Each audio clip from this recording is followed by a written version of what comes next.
Hey, what's up? Today I'm going to show you how to host your server-side project on Heroku for free. It's really simple. So I have this app that I built. There's nothing special going on here. It's just a quick Heroku or a quick Node app.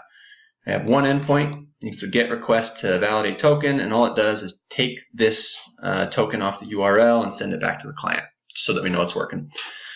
So I have it on GitHub already. I have my project built. Last thing I need to do is host it. So first thing we want to do is install the Heroku CLI, and you can do that with npm if you have npm installed. Npm install-g Heroku CLI. If you don't have that, you can go to this URL and download it with one of these buttons for Mac or Windows. Once it's installed, I would recommend running Heroku login. It's going to have you put your username and password in, and then on that computer, you won't have to put it in every time you try and do something with Heroku. It just saves it for you. So that's what I do. So the next thing, once you have Heroku installed, the command line interface installed, you're going to want to actually sign up on Heroku.com. So if you go to Heroku.com, you can log in. If you have an account, log in. If you don't, click sign up. And it doesn't make you put any payment information in. You just put in your information and create a free account. I do have an account, so I'm just going to log in here. So you have your app created, you already have your GitHub saved, you have the Heroku CLI, you create an account, and you're going to click New and create a new app. You can call it whatever you want. I'm going to name mine the same thing as what my project is named. Somebody already has that name, and these are globally unique, right? So if some other person in the world already has your name, you might have to do some funky stuff on the end. So I'm just going to do -2019, create the app. Now that it's created, we want to connect our project to it. So that's really easy with the command line interface. I don't remember how. Here we go. So Heroku get remote -a and the name of your project. So for me,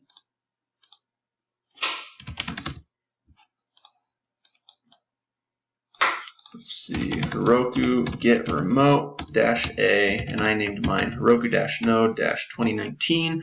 This is the name of the app that you just created. Come on. There we go. So you hit enter, and that'll connect that.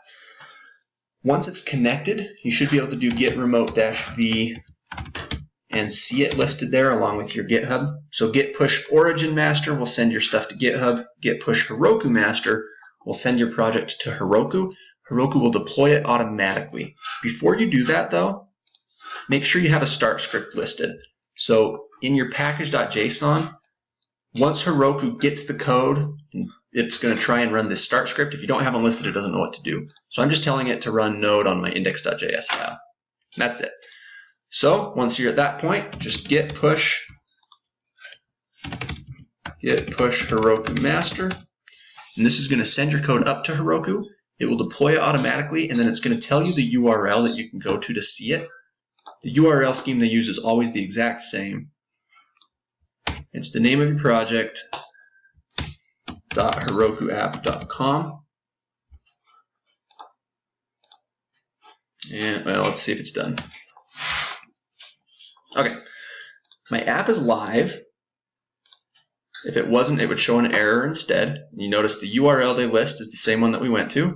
It's always the same scheme here. So the name of your app, .herokuapp.com.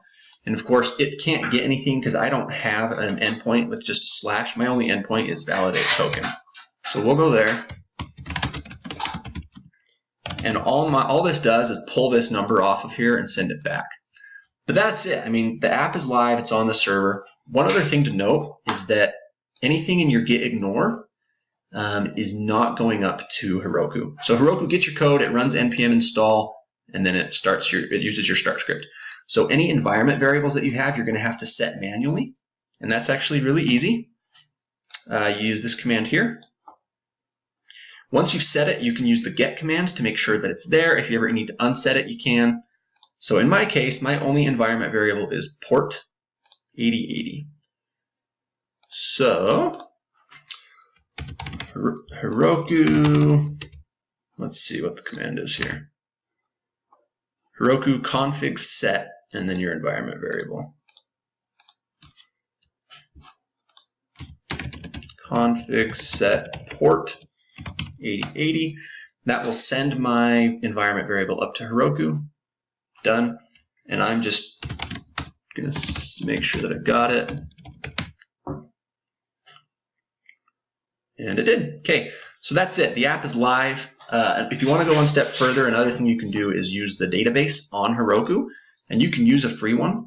So while you're logged in here to your app, you can click on Resources, and you can do this through the command line as well. I always do it in the console here. So I'm just going to do a Postgres database, Heroku Postgres. You click on it. So in the add-ons, you just start typing Postgres and then click on it when it comes up. You select your payment tier. I'm just going to do the free one, which I think is like 10,000 rows for free. And then once it creates it, you can click on it. And it might still be creating it. There we go. Once you've clicked into the database, you click on Settings and your database credentials. You can view the credentials here, and you can use these to connect your app to the database and interact with it. So one of the resources that I've always used is Massive.js. Really nice for working with Postgres database. So you install Massive. You can set it up like this. It's going to connect you to your database. One thing you don't want to do though is have these in the open. You don't want to push these up to GitHub or anybody can connect to your database.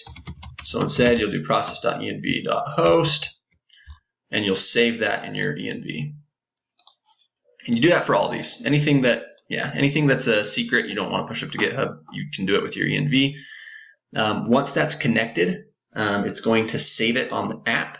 So in your endpoints, you can access it like this: database equals rec.app.getDB, and then you can use the Massive library to insert is to create something. You can update, you can query, you can do all the normal things you would do. And that's it. So that's how you host it on Heroku for free. You can also do a Postgres database if you want. And that's pretty simple.